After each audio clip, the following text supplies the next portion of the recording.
Hello, hi ಆತ್ಮೀಯ ವೀಕ್ಷಕರೇ, easy grammar ಚಾನಲ್ಗೆ ಸುಸ್ವಾಗತ. ಈ ವಿಡಿಯೋದಲ್ಲಿ ನಾವು ಕನ್ನಡ ಸಂಧಿಗಳ ಬಗ್ಗೆ ತಿಳಿದುಕೊಳ್ಳೋಣ. ಮೊದಲಿಗೆ ಕನ್ನಡ ಸಂಧಿಗಳು ಅಂದರೆ ಏನು ಅಂತ ಒಮ್ಮೆ ನೆನಪು ಮಾಡಿಕೊಳ್ಳೋಣ.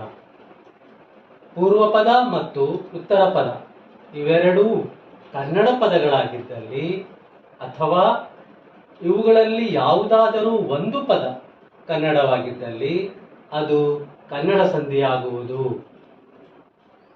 ಕನ್ನಡ ಸಂಧಿಗಳಲ್ಲಿ ಮೂರು ವಿಧಗಳಿವೆ, ಅಂದರೆ ಮೂರು ಪ್ರಕಾರಗಳಿವೆ: ಲೋಪಸಂಧಿ, ಆಗಮ ಸಂಧಿ, ಆದೇಶ ಸಂಧಿ.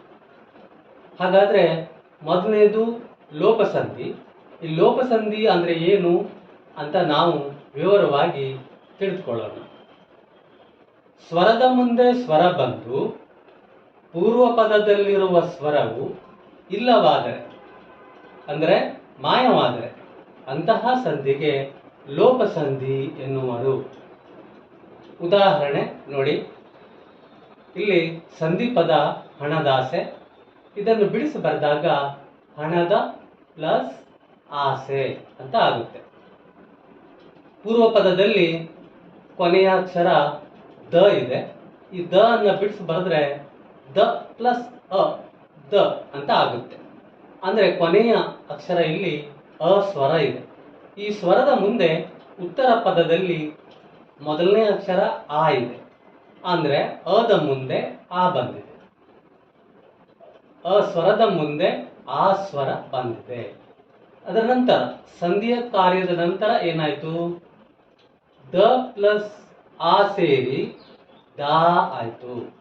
ಅಂದ್ರೆ ಪೂರ್ವ ಪದದ ಕೊನೆಯಲ್ಲಿರುವ ದ ಪ್ಲಸ್ ಉತ್ತರ ಪದದ ಮೊದಲಲ್ಲಿರುವ ಆ, ದ ಪ್ಲಸ್ ಆ ಸೇರಿ ದಾ ಆಗಿದೆ. ಹಾಗಾಗಿ ಇಲ್ಲಿ ಪೂರ್ವ ಪದದಲ್ಲಿ ಕೊನೆಯ ಸ್ವರ ಏನಿತ್ತು, ಅಕಾರ ಇತ್ತು.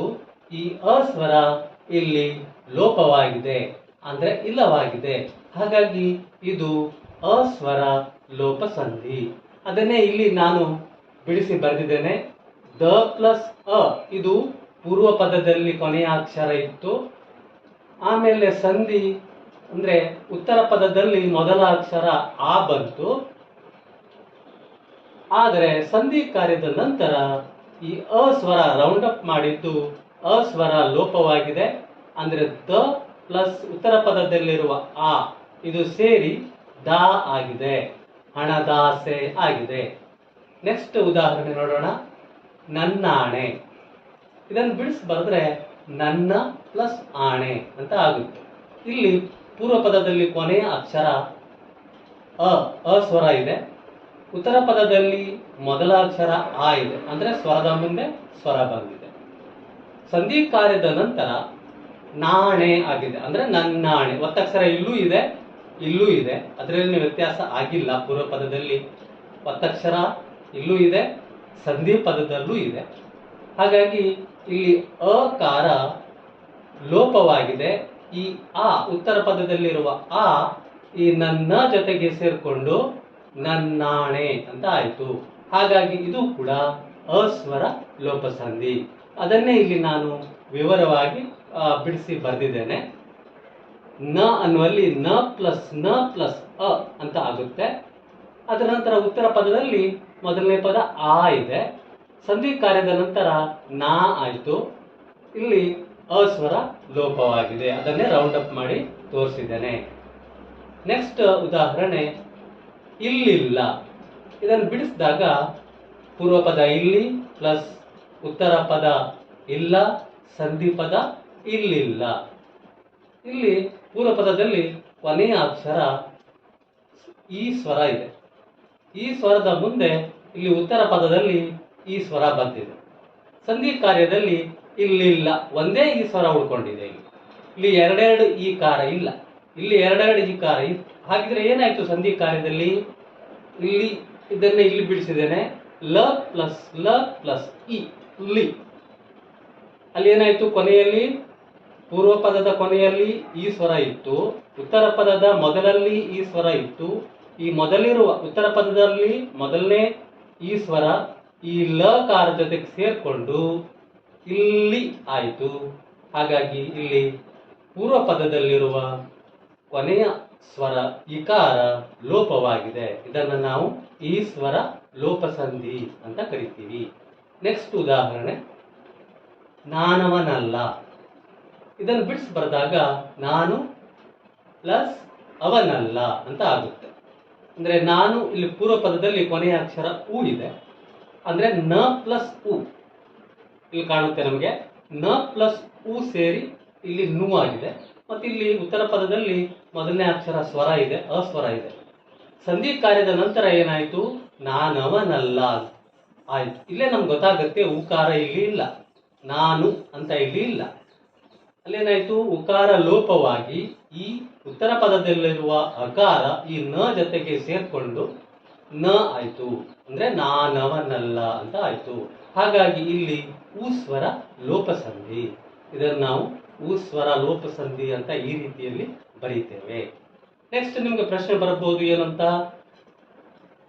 ಸಂಧಿ ಪದ ಬಿಡಿಸಿ ಸಂಧಿಯನ್ನು ಹೆಸರಿಸಿ ಅಂತ ಬರಬಹುದು. ಈಗ ಸಂಧಿ ಪದ ಯಾವ್ದು ಕೊಡ್ತಾರೆ, ತಂಪಾದ. ಇದನ್ನು ಬಿಡಿಸಿದಾಗ ಏನಾಯ್ತು, ತಂಪು ಪ್ಲಸ್ ಆದ. ಎರಡು ಪದಗಳು ಕೂಡ ಕನ್ನಡ ಪದಗಳೇ ಆಗಿವೆ. ತಂಪು ಅನ್ನೋದು ಕನ್ನಡ ಪದ, ಆದ ಅನ್ನೋದು ಕನ್ನಡ ಪದ, ತಂಪಾದ ಅನ್ನೋದು ಕೂಡ ಕನ್ನಡ ಪದ. ಇಲ್ಲಿ ಪೂರ್ವ ಪದದಲ್ಲಿ ಕೊನೆಯ ಅಕ್ಷರ ಉ ಇದೆ, ಅದರ ಮುಂದೆ ಉತ್ತರ ಪದದಲ್ಲಿ ಮೊದಲನೇ ಅಕ್ಷರ ಆ, ಅಂದ್ರೆ ಸ್ವರದ ಮುಂದೆ ಸ್ವರ ಬಂದಿದೆ. ನಂತರ ಏನಾಯ್ತು, ಸಂಧಿ ಕಾರ್ಯದ ನಂತರ ಪಾ ಆಯ್ತು. ಅಂದ್ರೆ ಇಲ್ಲಿ ಪ ಜೊತೆಗೆ ಉತ್ತರ ಪದದಲ್ಲಿರುವ ಆ ಸೇರ್ಕೊಂಡು ಇಲ್ಲಿ ಪಾ ಆಗಿದೆ. ಹಾಗಿದ್ರೆ ಹೂ ಏನಾಯ್ತು, ಹೂ ಸ್ವರ ಲೋಪ ಆಯಿತು, ಅಂದ್ರೆ ಇಲ್ಲವಾಯಿತು ಅಥವಾ ಮಾಯಮಾಯಿತು ಅಂತ ನಾವು ಹೇಳ್ತೇವೆ. ಇದನ್ನು ಬರೆಯುವಾಗ ನಾವು ಉತ್ತರ ಬರೆಯುವಾಗ ಈ ರೀತಿ ಬರಿತೇವೆ, ಹೂ ಸ್ವರ ಲೋಪ ಸಂಧಿ ಅಂತ ಬರೀತೀವಿ. ಸರಿ, ನೆಕ್ಸ್ಟ್ ಮುಂದಿನ ಉದಾಹರಣೆ, ಹಾಗಾಗಿ. ಇಲ್ಲಿ ಹಾಗಾಗಿ ಅನ್ನ ಪದವನ್ನ ಬಿಡಿಸಿ ಬರೆದಾಗ ಹಾಗೆ ಪ್ಲಸ್ ಆಗಿ ಅಂತ ಆಗುತ್ತೆ. ಇಲ್ಲಿ ಹಾಗೆ ಅನ್ನುವಲ್ಲಿ ಪೂರ್ವ ಪದದಲ್ಲಿ ಕೊನೆಯ ಅಕ್ಷರ ಸ್ವರ ಎ ಇದೆ, ಉತ್ತರ ಪದದಲ್ಲಿ ಮೊದಲ ಅಕ್ಷರ ಸ್ವರ ಆ ಇದೆ. ಅಂದ್ರೆ ಎದ ಮುಂದೆ ಆ ಬಂದಿದೆ, ಸ್ವರದ ಮುಂದೆ ಸ್ವರ ಬಂದಿದೆ. ಇದು ಗುಣಲಕ್ಷಣ. ಆಮೇಲೆ ಸಂಧಿ ಕಾರ್ಯದ ನಂತರ ಏನಾಯ್ತು, ಹಾಗಾಗಿ ಗ ಆಯ್ತು. ಇಲ್ಲಿ ಅಂದ್ರೆ ಇಲ್ಲಿ ಎ ಇದ್ದದ್ದು ಏಕಾರ ಲೋಪವಾಯಿತು, ಈ ಗಕ್ಕೆ ಆ ಸೇರ್ಕೊಂಡು ಗ ಆಯ್ತು. ಅದನ್ನೇ ಇಲ್ಲಿ ಬಿಡಿಸಿ ಬಂದಿದೆ. ಗಕ್ಕೆ ಏಕಾರ ಇತ್ತು ಪೂರ್ವ ಪದದಲ್ಲಿ ಮೊದಲು, ಆದರೆ ಸಂಧಿ ಕಾರ್ಯದ ನಂತರ ಏನಾಯ್ತು, ಈ ಗ ಸ್ವರ ಈ ಉತ್ತರ ಪದದ ಆ ಸ್ವರದೊಂದಿಗೆ ಸೇರ್ಕೊಂಡು ಗ ಆಯ್ತು ಮತ್ತು ಈ ಎ ಸ್ವರ ಲೋಪವಾಯಿತು. ಅದನ್ನು ನಾವೇನು ಬರಿತೀವಿ, ಎ ಸ್ವರ ಲೋಪ ಸಂಧಿ. ನೆಕ್ಸ್ಟ್ ಉದಾಹರಣೆ, ಏನೇನಿಲ್ಲ. ಇದನ್ನು ಬಿಡಿಸಿದಾಗ ಏನಾಗುತ್ತೆ, ಏನೇನು ಪ್ಲಸ್ ಇಲ್ಲ ಅಂತ ಆಗುತ್ತೆ. ಇಲ್ಲಿ ಪೂರ್ವ ಪದದಲ್ಲಿ ಕೊನೆಯ ಅಕ್ಷರ ನೂ ಇದೆ, ಅಂದ್ರೆ ಅದನ್ನು ಬಿಡಿಸಿ ಬರೆದಾಗ ನ ಪ್ಲಸ್ ಹೂ ಅಂತ ಆಗುತ್ತೆ, ದೀರ್ಘ ಸ್ವರ ಹೂ ಆಗುತ್ತೆ. ಇಲ್ಲಿ ಮುಂದುಗಡೆ ಉತ್ತರ ಪದದಲ್ಲಿ ಇಲ್ಲ, ಈ ಕಾರ ಇದೆ, ಈ ಸ್ವರ ಇದೆ, ಹೂ ಸ್ವರದ ಮುಂದೆ ಈ ಸ್ವರ ಬಂದಿದೆ. ಸಂಧಿ ಕಾರ್ಯದ ನಂತರ ಏನಾಗಿದೆ, ನಿ ಆಗಿದೆ. ಅಂದ್ರೆ ಈ ಏನೇ ಅನ್ನೋದು ಹಾಗೆ ಇದೆ, ಅದರಲ್ಲೇನು ಬದಲಾವಣೆ ಆಗಿಲ್ಲ, ಏನೇ ಅನ್ನುವಂಥದ್ದು. ಇಲ್ಲಿ ನೂ ಇದ್ದಲ್ಲಿ ನೀ ಆಗಿದೆ. ಅಂದ್ರೆ ಇಲ್ಲಿ ನ ಪ್ಲಸ್ ಈ ಸೇರ್ಕೊಂಡು ಪೂರ್ವ ಪದದಲ್ಲಿರುವ ನ ಮತ್ತು ಉತ್ತರ ಪದದ ಆದಿಯಲ್ಲಿರುವ ಈ ಸೇರಿ ಇಲ್ಲಿ ನಿ ಆಯಿತು. ಹಾಗಾಗಿ ಊ ಸ್ವರ ಲೋಪವಾಗಿದೆ, ಇಲ್ಲಿ ಊ ಸ್ವರ ಬರಲಿಲ್ಲ. ಹಾಗಾಗಿ ಇದು ಊ ಸ್ವರ ಲೋಪ ಸಂಧಿ. ಇದನ್ನು ಇಲ್ಲಿ ಬಿಡಿಸಿ ಕೂಡ ಬರೆದಿದೆ. ಓಕೆ ಸ್ನೇಹಿತರೆ, ಲೋಪ ಸಂಧಿ ಇದು ಕನ್ನಡದ ಸ್ವರ ಸಂಧಿ. ಕನ್ನಡದಲ್ಲಿ ಎರಡು ಸ್ವರ ಸಂಧಿಗಳಿವೆ, ಈ ಲೋಪ ಸಂಧಿ, ಸ್ವರ ಸಂಧಿ. ಸ್ವರ ಸಂಧಿ ಅಂದ್ರೆ ಏನು ಅಂದ್ರೆ ಸ್ವರದ ಮುಂದೆ ಸ್ವರ ಬಂದು ಸಂಧಿ ಆದರೆ ಅದನ್ನ ಸ್ವರ ಸಂಧಿ ಅಂತ ಕರಿತೇವೆ. ಈ ಆಗಮ ಸಂಧಿ ಕೂಡ ಸ್ವರ ಸಂಧಿ, ಆದರೆ ಆದೇಶ ಸಂಧಿ ಮಾತ್ರ ವ್ಯಂಜನ ಸಂಧಿ ಆಗುತ್ತೆ. ಅದನ್ನ ಆಮೇಲೆ ನೋಡೋಣ. ಸರಿ, ಈಗ ನಾವು ಇಲ್ಲಿಯವರೆಗೆ ಲೋಪ ಸಂಧಿಯ ಬಗ್ಗೆ ತಿಳ್ಕೊಂಡ್ವಿ ವೀಕ್ಷಕರೇ. ನೆಕ್ಸ್ಟ್ ಎರಡನೆಯದು ಕನ್ನಡ ಸಂಧಿ, ಆಗಮ ಸಂಧಿ. ಇದರ ಬಗ್ಗೆ ಈಗ ತಿಳ್ಕೊಳ್ಳೋಣ.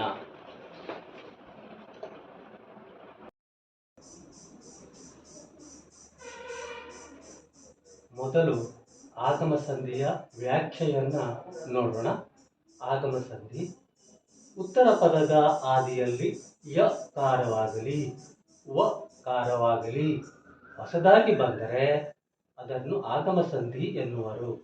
ಈಗ ಉದಾಹರಣೆಗಳ ಸಹಿತ ಸಂಧಿ ಕಾರ್ಯದ ನಂತರ ಏನೇನು ಬದಲಾವಣೆಗಳು ಆಗಿವೆ ಎಂಬುದನ್ನು ವಿವರವಾಗಿ ತಿಳಿಯೋಣ. ಮೊದಲನೇ ಉದಾಹರಣೆ ಬಿಸಿಯೂಟ. ಇದನ್ನ ಬಿಡಿಸಿ ಬರೆದಾಗ ಬಿಸಿ ಪ್ಲಸ್ ಊಟ ಅಂತ ಆಗುತ್ತೆ. ಇಲ್ಲಿ ಬಿಸಿ ಪೂರ್ವ ಪದ, ಊಟ ಉತ್ತರ ಪದ, ಬಿಸಿಯೂಟ ಸಂಧಿ ಪದ. ಇಲ್ಲಿ ಪೂರ್ವ ಪದದಲ್ಲಿ ಯಾವುದೇ ಬದಲಾವಣೆ ಆಗಿಲ್ಲ, ಬಿಸಿ ಬಿಸಿ ಹಾಗೇನೇ ಇದೆ. ಆದರೆ ಉತ್ತರ ಪದದಲ್ಲಿ ಊಟ ಅಂತ ಇದ್ದಲ್ಲಿ ಇಲ್ಲಿ ಏನಾಯಿತು, ಸಂಧಿ ಕಾರ್ಯದ ನಂತರ ಯೂಟ ಅಂತ ಆಯಿತು. ಅಂದರೆ ಯಕಾರ ಹೊಸದಾಗಿ ಬಂದು ಇಲ್ಲಿ ಸೇರ್ಕೊಂಡಿದೆ. ಯಕಾರ ಊ ಜೊತೆಗೆ ಸೇರ್ಕೊಂಡು ಇಲ್ಲಿ ಯೂಟ ಅಂತ ಆಗಿದೆ. ಹಾಗಾಗಿ ಇದು ಯಕಾರ ಆಗಮ ಸಂಧಿ. ಅಂದರೆ ಇಲ್ಲಿ ಯಕಾರ ಹೊಸದಾಗಿ ಬಂದಿದೆ. ಓಕೆ, ಎರಡನೇ ಉದಾಹರಣೆ ನೋಡೋಣ. ಜೊತೆಯಾಗಿ. ಇಲ್ಲಿ ಬಿಡಿಸಿ ಬರೆದಾಗ ಜೊತೆ ಪ್ಲಸ್ ಆಗಿ ಅಂತ ಆಗುತ್ತೆ. ಇಲ್ಲಿ ಪೂರ್ವ ಪದ ಜೊತೆ ಜೊತೆ ಹಾಗೇನೇ ಇದೆ. ಸಂಧಿ ಕಾರ್ಯದ ನಂತರ ಪೂರ್ವ ಪದ ಬದಲಾವಣೆ ಆಗಿಲ್ಲ. ಉತ್ತರ ಪದ ಆಗಿ ಇದ್ದದ್ದು ಇಲ್ಲಿ ಯಾಗಿ ಅಂತ ಆಗಿದೆ. ಅಂದರೆ ಯಕಾರ ಹೊಸದಾಗಿ ಬಂದು ಆ ಜೊತೆಗೆ ಸೇರಿಕೊಂಡು ಇಲ್ಲಿ ಯಾಗಿ ಅಂತ ಆಗಿದೆ. ಹಾಗಾಗಿ ಇದು ಯಕಾರ ಆಗಮ ಸಂಧಿ. ನೆಕ್ಸ್ಟ್ ಉದಾಹರಣೆ ಮಳೆಯಲ್ಲಿ. ಇದನ್ನು ಬಿಡಿಸಿ ಬರೆದಾಗ ಮಳೆ ಪ್ಲಸ್ ಅಲ್ಲಿ ಮಳೆಯಲ್ಲಿ ಅಂತ ಆಗುತ್ತೆ. ಅಂದರೆ ಇಲ್ಲಿ ಪೂರ್ವ ಪದ ಮಳೆ ಮಳೆ ಅದು ಹಾಗೇನೇ ಇದೆ, ಏನು ಬದಲಾವಣೆ ಆಗಿಲ್ಲ. ಉತ್ತರ ಪದದಲ್ಲಿ ಅಲ್ಲಿ ಇದ್ದಲ್ಲಿ ಯಕಾರ ಹೊಸದಾಗಿ ಬಂದು ಸೇರಿಕೊಂಡಿದೆ. ಹಾಗಾಗಿ ಮಳೆಯಲ್ಲಿ ಅಂತ ಆಯಿತು. ಇದನ್ನು ನಾವು ಯಕಾರ ಆಗಮ ಸಂಧಿ ಅಂತ ಈ ರೀತಿ ಬರೀತೇವೆ. ನೆಕ್ಸ್ಟ್ ಬಂದು ವಕಾರ ಆಗಮದ ಒಂದು ಉದಾಹರಣೆಗಳನ್ನು ನೋಡೋಣ. ಇಲ್ಲಿ ಸಂಧಿ ಪದ ಕೋಪವೇಕೆ. ಇದನ್ನು ಬಿಡಿಸಿ ಬಂದಾಗ ಕೋಪ ಪ್ಲಸ್ ಏಕೆ ಅಂತ ಆಗುತ್ತೆ. ಇಲ್ಲಿ ಪೂರ್ವ ಪದ ಕೋಪ ಕೋಪ ಸಂಧಿ ಕಾರ್ಯದ ನಂತರ ಪೂರ್ವ ಪದ ಹಾಗೇನೇ ಇದೆ, ಪೂರ್ವ ಪದದಲ್ಲಿ ಬದಲಾವಣೆ ಆಗಿಲ್ಲ. ಉತ್ತರ ಪದದಲ್ಲಿ ಏಕೆ ಅಂತ ಇದ್ದದ್ದು ಸಂಧಿ ಕಾರ್ಯದ ನಂತರ ವೇಕೆ ಅಂತ ಆಗಿದೆ. ಅಂದರೆ ಇಲ್ಲಿ ವಕಾರ ಬಂದು ಈ ಎ ಜೊತೆಗೆ ಸೇರ್ಕೊಂಡಿದೆ. ಹಾಗಾಗಿ ವಕಾರ ಹೊಸದಾಗಿ ಬಂದಿದೆ, ಅದರಿಂದ ಇದು ವಕಾರ ಆಗಮ ಸಂಧಿ. ನೆಕ್ಸ್ಟ್ ಉದಾಹರಣೆ ಬೇಸರವಿಲ್ಲ. ಇದನ್ನು ಬಿಡಿಸಿ ಬರೆದಾಗ ಬೇಸರ ಪ್ಲಸ್ ಇಲ್ಲ ಅಂತ ಆಗುತ್ತೆ. ಬೇಸರ ಬೇಸರ ಪೂರ್ವ ಪದ ಹಾಗೇನೇ ಇದೆ, ಬದಲಾವಣೆ ಆಗಿಲ್ಲ. ಇಲ್ಲಿ ಉತ್ತರ ಪದದಲ್ಲಿ ವಕಾರ ಬಂದು ಈ ಜೊತೆಗೆ ಸೇರ್ಕೊಂಡಿದೆ. ಅಂದ್ರೆ ಉತ್ತರ ಪದದಲ್ಲಿ ಮೊದಲನೇ ಅಕ್ಷರ ಈ ಇದೆ, ಸ್ವರ, ಈ ಸ್ವರ, ಅದರ ಜೊತೆಗೆ ವಕಾರ ಸೇರ್ಕೊಂಡು ಇಲ್ಲಿ ವ ಪ್ಲಸ್ ಇ ವಿ ಆಗಿದೆ. ಬೇಸರವಿಲ್ಲ ಅಂತ ಆಗಿದೆ. ಹಾಗಾಗಿ ಇದು ಕೂಡ ವಕಾರ ಆಗಮ ಸಂಧಿ. ನೆಕ್ಸ್ಟ್ ಬಂದು ಆಕಾಶವನ್ನು. ಈ ಪದವನ್ನ ಬಿಡಿಸಿ ಬರೆದಾಗ ಆಕಾಶ ಪ್ಲಸ್ ಅನ್ನು ಅಂತ ಆಗುತ್ತೆ. ಇಲ್ಲಿ ಆಕಾಶ ಆಕಾಶ ಪೂರ್ವ ಪದ ಹಾಗೇನೇ ಇದೆ, ಏನು ಬದಲಾವಣೆ ಆಗಿಲ್ಲ. ಉತ್ತರ ಪದದಲ್ಲಿ ಅನ್ನು ಇದ್ದಲ್ಲಿ ವಕಾರ ಬಂದು ಸೇರಿ ಆ ಜೊತೆಗೆ ಅದು ವನ್ನು ಅಂತ ಆಗಿದೆ. ಆಕಾಶವನ್ನು ಅಂದ್ರೆ ವಕಾರ ಹೊಸದಾಗಿ ಬಂದಿದೆ. ಹಾಗಾಗಿ ಇದನ್ನೇನು ನಾವು ವಕಾರ ಆಗಮ ಸಂಧಿ ಅಂತ ಕರಿತೇವೆ. ಇಲ್ಲಿ ಆಕಾಶ ಅನ್ನುವಂಥದ್ದು ಸಂಸ್ಕೃತ ಪದ, ಆದರೆ ಈ ಅನ್ನು ಅನ್ನುವಂಥದ್ದು ಕನ್ನಡ ಪದ ಆಗಿರುವುದರಿಂದ ಆಕಾಶವನ್ನು ಇದು ಕನ್ನಡ ಸಂಧಿಗಳಲ್ಲಿ ಬರುತ್ತೆ, ಸಂಸ್ಕೃತ ಸಂಧಿಯಲ್ಲಿ ಬರಲ್ಲ. ಹಾಗಾಗಿ ಇದು ಏನಾಯಿತು, ವಕಾರ ಆಗಮ ಸಂಧಿಯಲ್ಲಿ ಬಂತು. ಇನ್ನು ಆಗಮ ಸಂಧಿ ಇದು ಒಂದು ಕನ್ನಡದ ಒಂದು ಸ್ವರ ಸಂಧಿ. ಈಗಾಗಲೇ ನಾವು ನೋಡಿದ್ದೇವೆ, ಕನ್ನಡದ 3 ಸಂಧಿಗಳಲ್ಲಿ ನಾವು 2 ಸಂಧಿಗಳ ಬಗ್ಗೆ ತಿಳ್ಕೊಂಡ್ವಿ, ಲೋಪ ಸಂಧಿ ಮತ್ತು ಆಗಮ ಸಂಧಿ. ಇವೆರಡೂ ಕೂಡ ಸ್ವರ ಸಂಧಿಗಳು. ಸ್ವರ ಸಂಧಿಗಳು ಅಂದರೆ ಸ್ವರದ ಮುಂದೆ ಸ್ವರ ಬಂದು ಸಂಧಿ ಆದರೆ ಅದು ಸ್ವರ ಸಂಧಿ. ಈಗ ಇಲ್ಲಿ ಉದಾಹರಣೆ ನೋಡಬಹುದು ನಾವು, ಬಿಸಿ ಊಟ. ಇಲ್ಲಿ ಸಿ ಅನ್ನ ಬಿಡಿಸಿ ಬರೆದ್ರೆ ಸ ಪ್ಲಸ್ ಇ ಅಂತ ಆಗುತ್ತೆ. ಇಲ್ಲಿ ಈದ ಮುಂದೆ ಊ ಬಂತು, ಹಾಗಾಗಿ ಇದು ಸ್ವರದ ಮುಂದೆ ಸ್ವರ ಬಂದಿದೆ. ಇಲ್ಲಿ ಜೊತೆ ಪ್ಲಸ್ ಆಗಿ, ಇಲ್ಲೂ ಕೂಡ ಏಕಾರ ಬರುತ್ತೆ ಜೊತೆ, ಇದರಲ್ಲಿ ಏಕಾರ ಪ್ಲಸ್ ಆ, ಏದ ಮುಂದೆ ಆ ಬಂತು, ಸ್ವರದ ಮುಂದೆ ಸ್ವರ ಬಂತು, ಹಾಗಾಗಿ ಇದು ಸ್ವರ ಸಂಧಿ.